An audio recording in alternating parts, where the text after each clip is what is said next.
माघ शुक्ल पक्ष की एकादशी तिथि जो जया एकादशी के नाम से जाना जाता है। इस दिन का व्रत रखने से जीवन में सुख और शांति बनी रहती है। इस साल यह व्रत 20 फरवरी 2024 को रखा जाएगा। जया एकादशी व्रत कथा। धर्मराज युधिष्ठिर बोले, हे भगवान, आपने माघ के कृष्ण पक्ष की षष्ठीला एकादशी का अत्यंत सुंदर वर्णन किया। आप स्वदेज, अंडज, उभिजित और जरायुग चारों प्रकार के जीवन के उत्पन्न, पालन तथा नाश करने वाले हैं। अब आप कृपा करके माघ शुक्ल पक्ष एकादशी के विषय में भी बताइए। इस एकादशी कौन सी है तथा इसके व्रत का क्या विधि विधान है?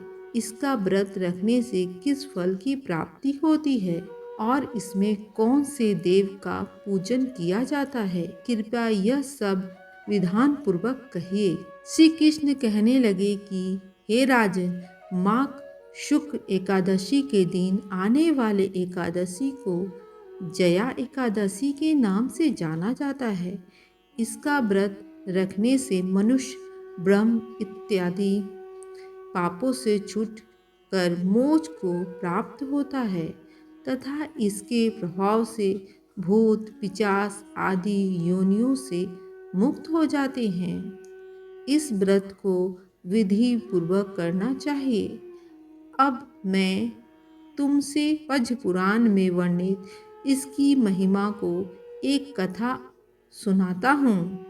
देवराज इंद्र स्वर्ग में राज करते थे और अन्य सब देवगण सुखपूर्वक स्वर्ग में रहते थे। एक समय इंद्र अपनी इच्छा अनुसार नंदन वन में अप्सराओं के साथ विवाह कर रहे थे और गंधर्व गान कर रहे थे। उन गंधर्वों में प्रसिद्ध पुष्पदंत तथा उसकी कन्या पुष्पवती और चित्रसेन तथा उसकी पत्नी मालिनी की उपस्थिति थी। मालिनी का पुत्र पुष्पवान और उसका पुत्र मल्यवान भी उपस्थित थे। पुष्पवती गंधर्व कन्या माल्यवान को देखकर उस पर मोहित हो गई और माल्यवान पर कामवान चलाने लगी। उसने अपने रूप, लावण्य और हाव भाव से माल्यवान को वश में कर लिया। हे राजन, वह पुष्पवती अत्यंत सुंदरी थी। अब वे इंद्र को प्रसन्न करने के लिए गान करने लगे, परंतु परस्पर मोहित हो जाने के कारण उनका चित्त भ्रमित हो गया था। इसके ठीक प्रभाव न गाने तथा स्वर ताल ठीक नहीं होने से इंद्र उनके प्रेम को समझ गया और उन्होंने इसमें अपना अपमान समझकर उनको श्राप दे दिया। इंद्र ने कहा, हे मूर्ख, तुमने मेरी आज्ञा का उल्लंघन किया है, इसलिए तुम्हारा धिक्कार है। अब तुम दोनों स्त्री पुरुष के रूप में मृत्युलोक में जाकर पिशाच रूप धारण करो और अपने कर्म का फल भोग लो। इंद्र का ऐसा शाप सुन के वे अत्यंत दुखी हुए और हिमालय पर्वत पर दुखपूर्वक अपना जीवन व्यतीत करने लगे। उन्हें गंधर्व रस तथा स्वर, स्पर्श आदि का कुछ भी ज्ञान नहीं था। वहाँ उनको महान दुख मिल रहे थे। उन्हें एक क्षण के लिए भी नींद नहीं आती थी। यह जगह अत्यंत शीत था, इससे उनके रोंगटे खड़े रहते और मारे शीत के दांत बजते रहते। एक दिन पिशाच ने अपनी स्त्री से कहा कि पिछले जन्म में हमने ऐसी कौन से पाप किए थे जिससे हमको यह दुखदायी पिशाच योनि प्राप्त हुई है। इस पिशाच योनि से तो नरक के दुख सहना ही उत्तम है, अतः हमें अब किसी प्रकार का पाप नहीं करना चाहिए। इस प्रकार विचार करते हुए वे अपने दिन व्यतीत कर रहे थे।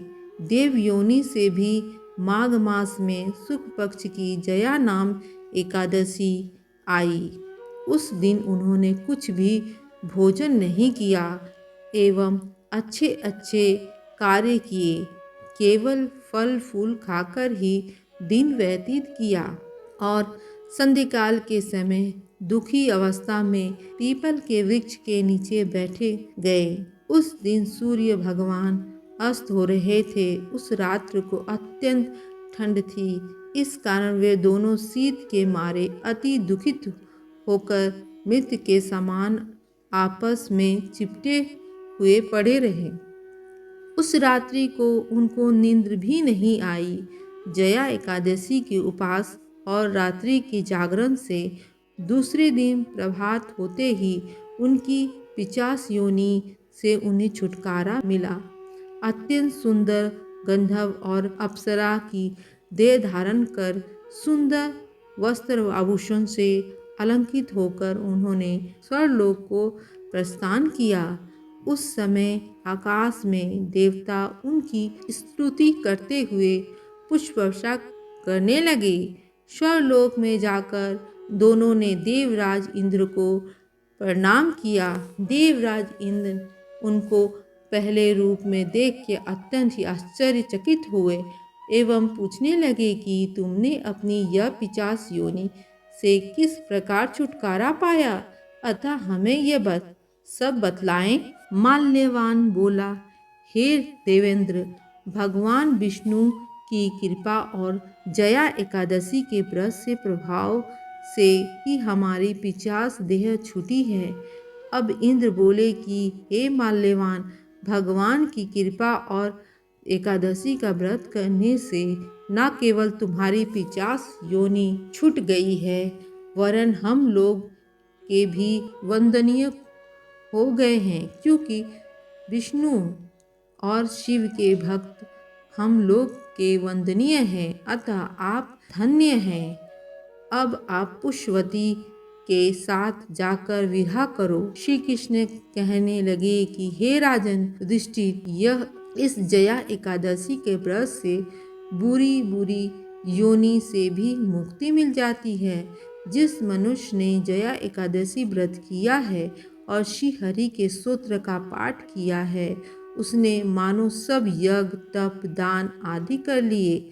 जो मनुष्य जया एकादशी का व्रत करते हैं वे अवश्य ही हजारों वर्ष तक स्वर्ग में वास करते हैं।